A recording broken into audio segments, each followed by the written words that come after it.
আমরা আজকে পড়ে শোনাবো হুমায়ূন আহমেদের ছোট গল্প গুণিন। তার নাম চাঁদ শাহ ফকির। আসল নাম না, নকল নাম।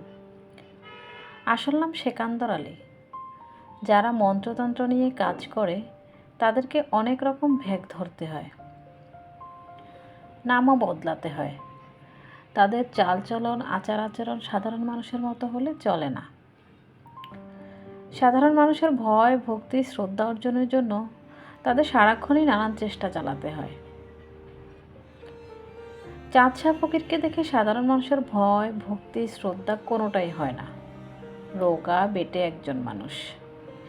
বেটেরা সচরাচর কুচো হয় না। চাঁদ শাহ খানিকটা কুচো, হাঁটেও খুঁড়িয়ে খুঁড়িয়ে, কারণ বাপা বলতে গেলে অচল। বাপা টেনে টেনে এগুতে হয়। অন্যান্য গুণীদের মতো মাথা ভর্তি ঝাঁকড়া চুলও আছে। চোখও সারাক্ষণ লাল থাকে। গলায় 3 রকমের হাড় কাঠ এবং অষ্টধাতুর মালাও আছে। তারপরেও চাঁদ শাহকে সবাই তুচ্ছ তাচ্ছিল্য করে।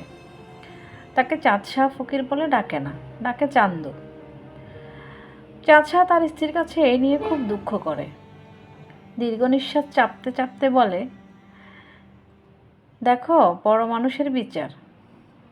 আমি এত বড় একটা গুণিন, পশু পাখি পর্যন্ত আমারে সমীহ করে।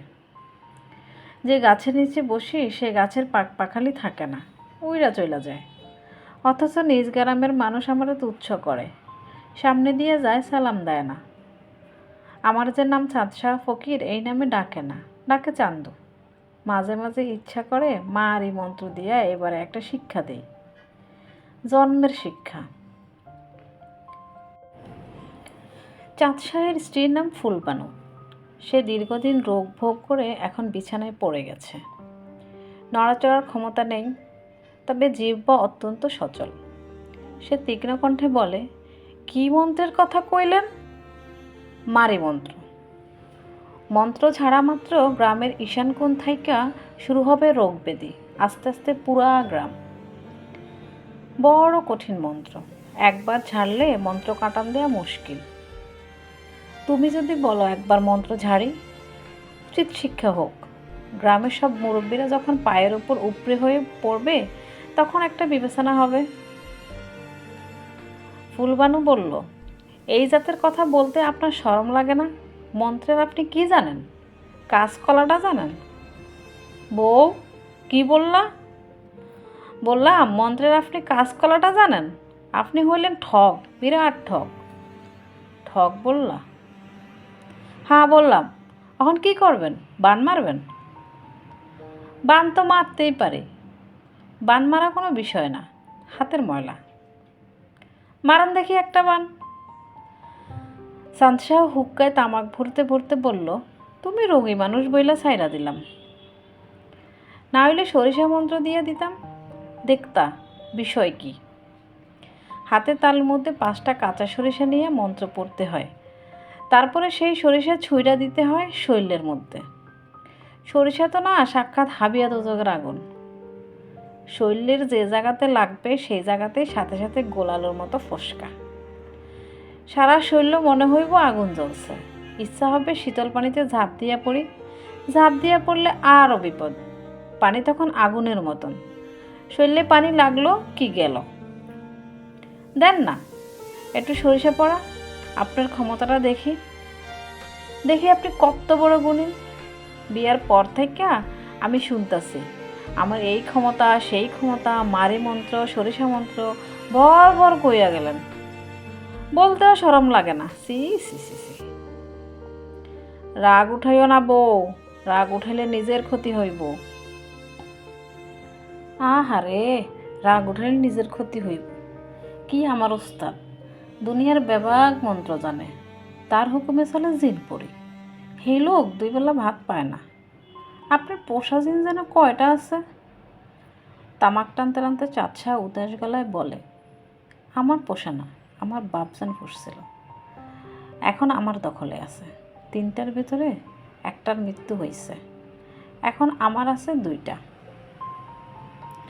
একজনের নাম দাস্তিন আর একজনের নাম নাস্তিন। এরা 2 সহোদর ভাই।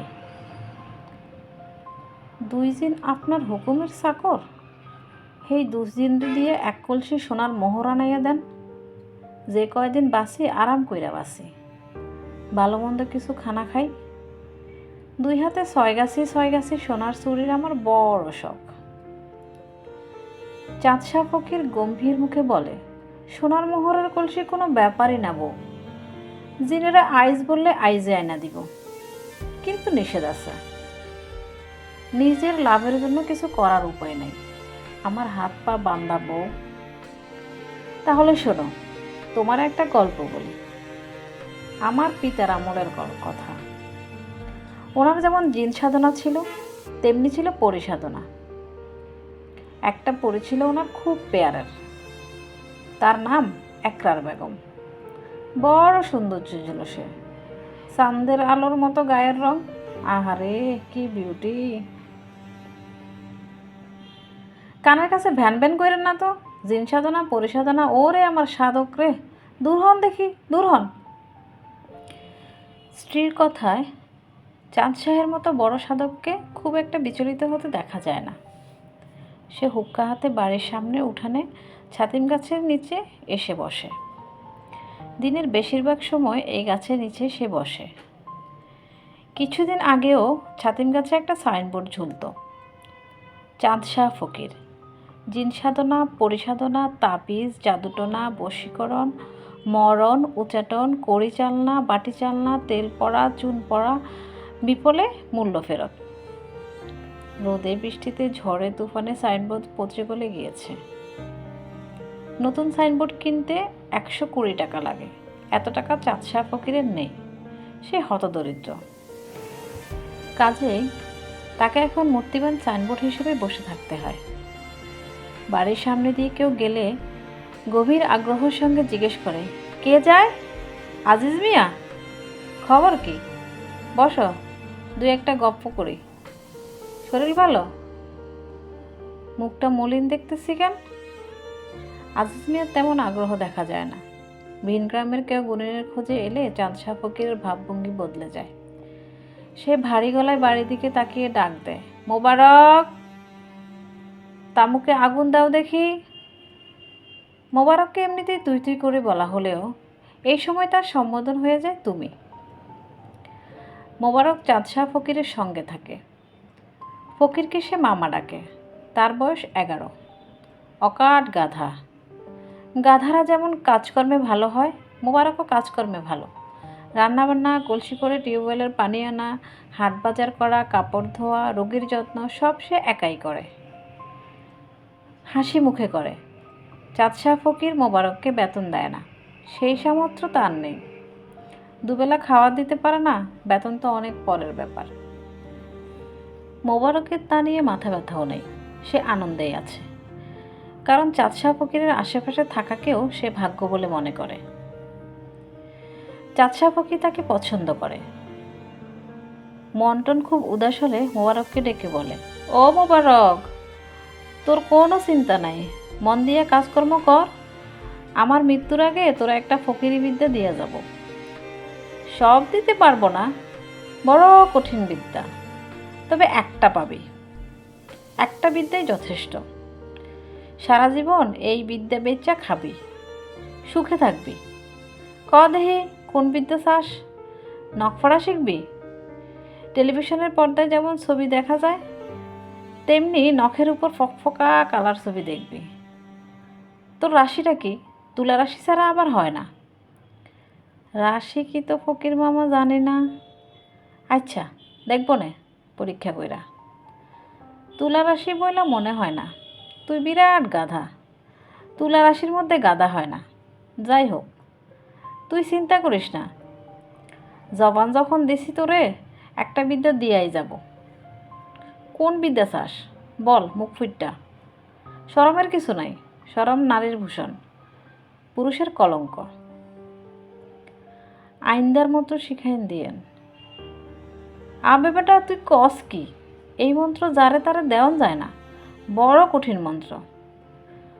2 বার এই মন্ত্র পইরা ডাইন কান্দে একবার ফু, বাম কান্দে একবার ফু, ব্যাস, আর দেখা লাগবো না। তুই হবি অদৃশ্য। তুই সবেরে দেখবি, তোরে কেউ দেখব না, তুই হবি অদৃশ্য মানব। এই মন্ত্র দ্বারা তারে দেওয়ান যায় না। শুন তাইলে একটা গপ। আমার তখন জোয়ান বয়স। বাঁশখালী অঞ্চলের নামকরা সোর মজনু মিয়া এক রাতে আমার পায়ে আইসা পড়ল। দুইটা মন্ত্র চায়, নিদালি মন্ত্র আর আইন্দার মন্ত্র। বলে কি ফকির সাহেব, এই দুই মন্ত্র দেন। আর টাকা কি লাগবো কন? টাকা কোনো বিষয় না। আমি বললাম এটা তো হবে না, এই মন্ত্র যারা তার হাতে দেয়া যায় না, ওস্তাদের নিষেধ আছে, কঠিন নিষেধ। মজনু মিয়া তখন আমার ভয় দেখায়, বলে কি মন্ত্র না দিলে ফকির সাহেব আপনার কিন্তু অসুবিধা হবে। আমি সহজ লোক না, আমি জটিল লোক। আমি মনে মনে হাসলাম। যারা জিন সাধে না তারে ভয় দেখায়, হাতি ঘোড়া গেল তুল, পিপিলিকা বলে কত জল। হায় রে বেকুব, পরের ঘটনা বিরাট ইতিহাস। ইতিহাসটা কি মামা? চাঁদশাহ ফকির উদাস গলায় বলে, সব ইতিহাস শোনানোর দরকার নাই মোবারক।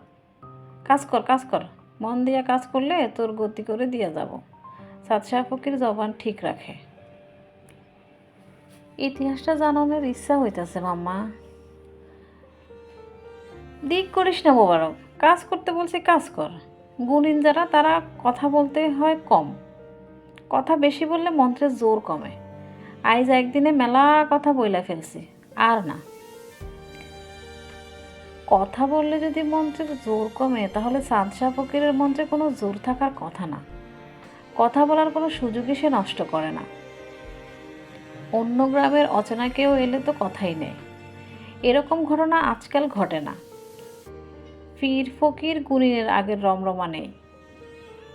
আগে কি দিন ছিল আর এখন কি দিন। চাঁদশাহ ফকির ছাতিম গাছের নিচে বসে বর্তমান দিনের কথা ভেবে দীর্ঘ নিঃশ্বাস ফেলে।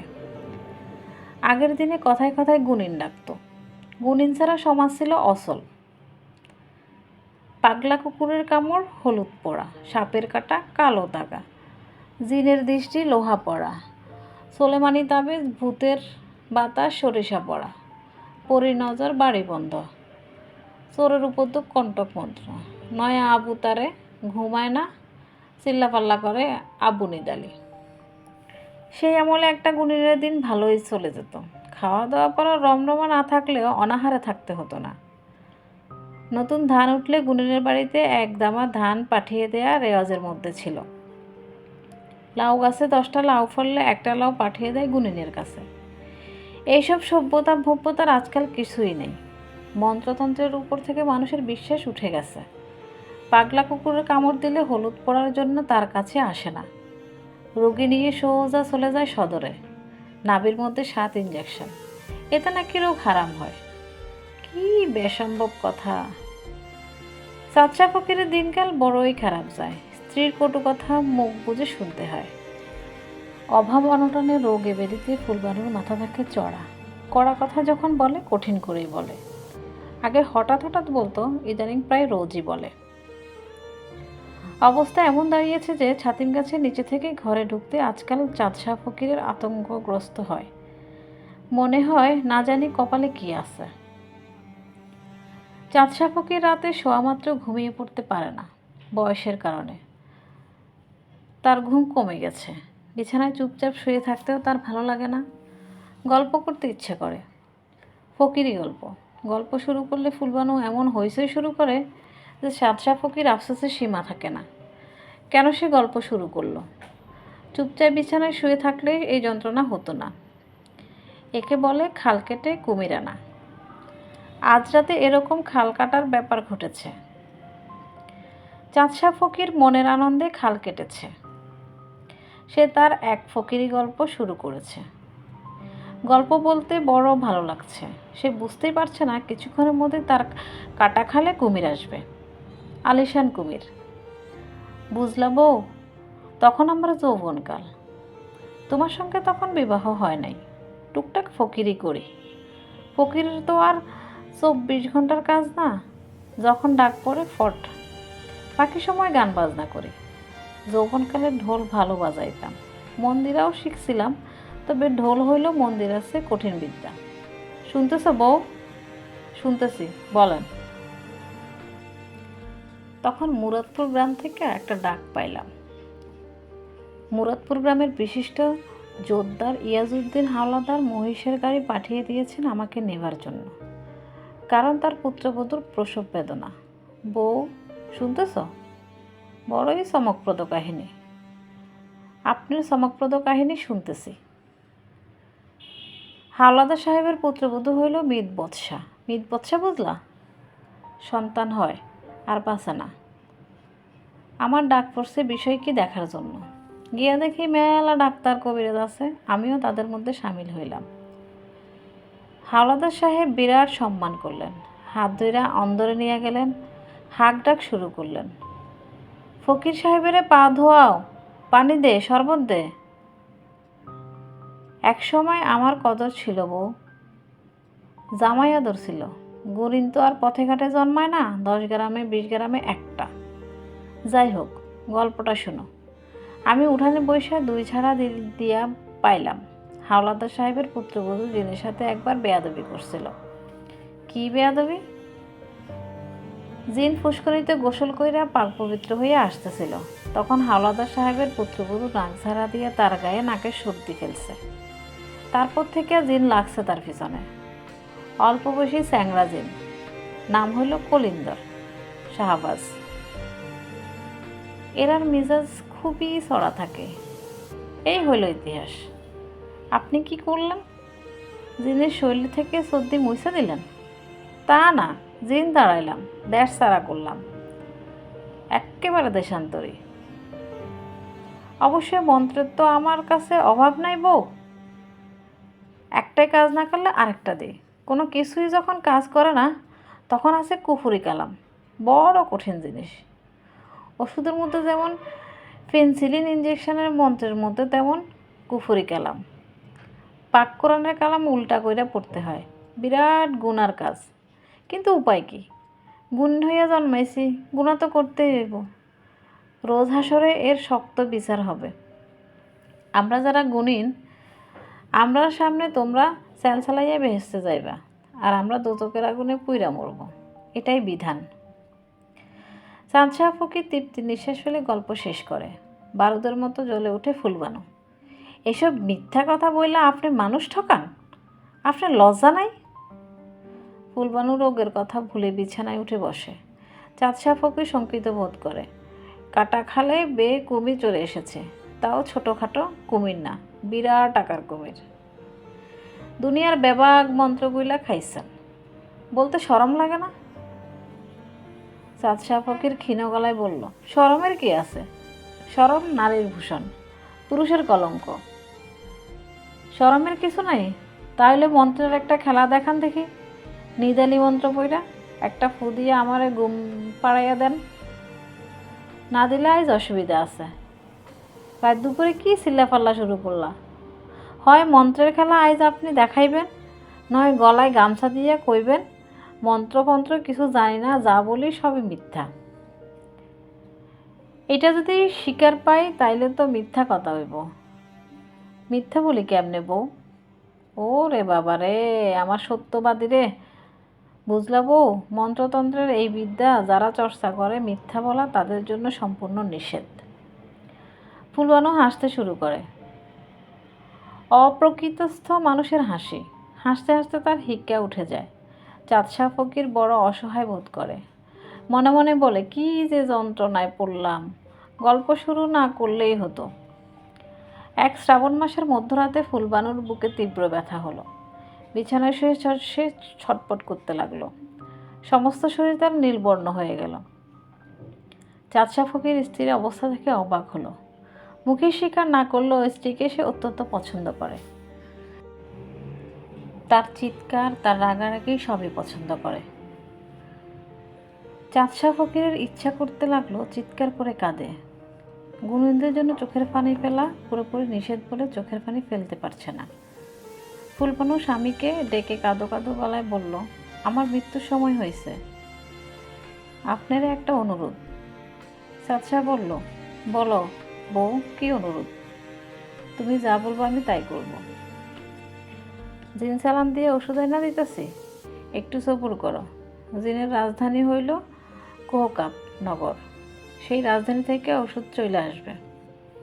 আবার মিথ্যা? চাঁদ সাহা নিঃশ্বাস ফেলল।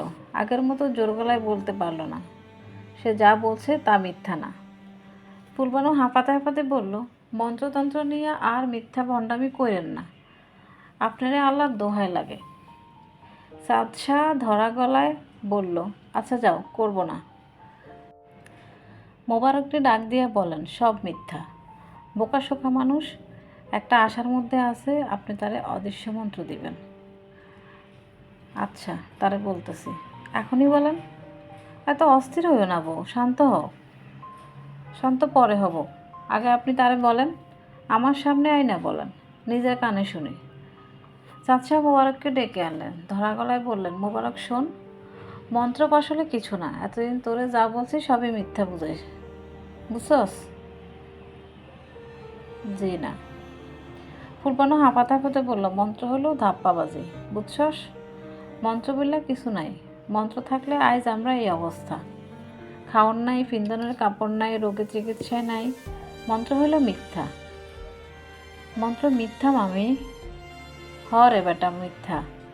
তুই বেহুদা তোর মামার পিছনে ঘুরিস না, কাজ করে রাখা। জি আচ্ছা। জি আচ্ছা না, আইজি বিদায় হও, এখন যা। চাঁদ সাহা ফকির বিরক্ত গলায় বলল, এখন যাওয়ার দরকার কি, ধীরে সুস্থে যাইব। ঘরে এমন রোগী কখন কি দরকার হয়। ফুলবানু বড় বড় নিঃশ্বাস নিতে নিতে বলল, না হে, এখন যাইব, এখন। এখন বিদায় না হইলে আপনি তারেও মন্ত্র শিখাইবেন। হে হইব আপনার মতো ধান্দাবাজ, তারা জীবন কাটবো দুঃখে দুঃখে। ঠিক আছে, অস্থির হইও না, ব্যবস্থা করতেছে। ব্যবস্থা করা করি না, মোবারকের বিদায় করেন। টাকা পয়সা যদি কিছু থাকে মোবারকের হাতে দেন, দিয়ে বিদায় করেন। ফুলবানুকে শান্ত করার জন্য সেই রাতে মোবারককে বিদায় করতে হলো। ফুলবানুর অস্থিরতা তাতে কমল না, আরও বেড়ে গেল। তার শ্বাসকষ্ট শুরু হলো, তার কষ্ট চোখে দেখা যাচ্ছে না। চাঁদ সাহা ফকিরের চোখে পানি এসে গেল। সে গুণীন মানুষ, গুণীন মানুষের চোখে পানি আসা ভয়ঙ্কর ব্যাপার। মন্ত্রের জোর বলে কিছু থাকে না, কিন্তু সে চোখের পানি সামলাতে পারছে না। ফুলবানু স্বামীর দিকে তাকিয়ে বলল, কান্দাচ্ছেন কেন? ফুলাপানির মতো চিক্কর দিয়া কান্দন? সি সি সি, মানুষ হইয়া জন্মাইছি, রোগ হইব, ব্যাধি হইব, একদিন মরণ হইব, কান্দনের কি? চোখ মোছেন। চাঁদ সাহা চোখ মুছল, সেই চোখ সঙ্গে সঙ্গে জলে ভর্তি হয়ে গেল।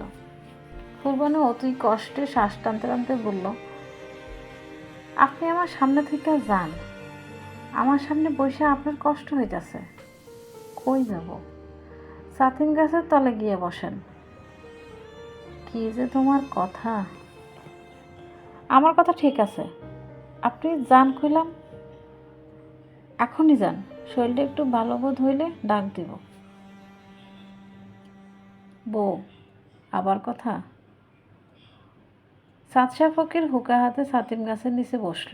কৃষ্ণপক্ষের মরা চাঁদ উঠছে, চারদিকে গা ছমছম আলো। ঘরের ভেতর থেকে ফুলবানু কাতরানি শোনা যাচ্ছে। এমন সময় একটা অদ্ভুত ঘটনা ঘটল। চাঁদ সাহা ফকিরকে চমকে দিয়ে কে একজন মিষ্টি গলায় ডাকলো, ফকির সাহেব। চাঁদ সাহা চারদিকে তাকিয়ে কাউকে দেখতে পেল না। ভয়ে সে অস্থির হয়ে গেল। ফুলের গন্ধে চারদিক মম করছে। কোথেকে আসছে এত মিষ্টি সুবাস? কে কে কে কথা বলে? মিষ্টি গলায় আবার শোনা গেল, এ মা, ভয় দেখি আপনি? আমরা যে দিনরাত জিন সাধনা পরিসাধনার কথা বলে, তারা এমন ভয় পেলে চলে? আপনি কে? আমি পড়ি। চাঁদ সাহা হতভম্ব গলায় বলল, পড়ি বইলা দুনিয়ায় কিছু নাই। ও মা, আজ দেখি উল্টা কথা। উল্টা না, এটাই সত্য। এটা যদি সত্য হয় তাহলে আমার কথা কিভাবে শুনছেন? রোগে শোকে অভাবে অনটনে মনের মধ্যে ধান্দা লাগছে, ধান্দার কারণে কথা শুনতেছি। আসলে কিছু না। ভালো করে তাকান, তাকিয়ে দেখেন তো কি ব্যাপার। চাঁদ সাহা ফকির ভালো করে তাকালো। আরে তাই তো, তার সামনে একটা পরী তো দাঁড়িয়ে আছে, দেখতে কিশোরী মেয়েদের মতো, শুধু চোখ দুটো অস্বাভাবিক উজ্জ্বল, পাখা আছে। পাখা দুটো অল্প অল্প কাঁপছে। ফুলের গন্ধ আসছে পরি মেয়েটার গা থেকে। কি অদ্ভুত গন্ধ, আর কি সুন্দর মেয়েটার মুখ। পরি ঠোঁট টিপে হাসতে হাসতে বলল, দেখলেন?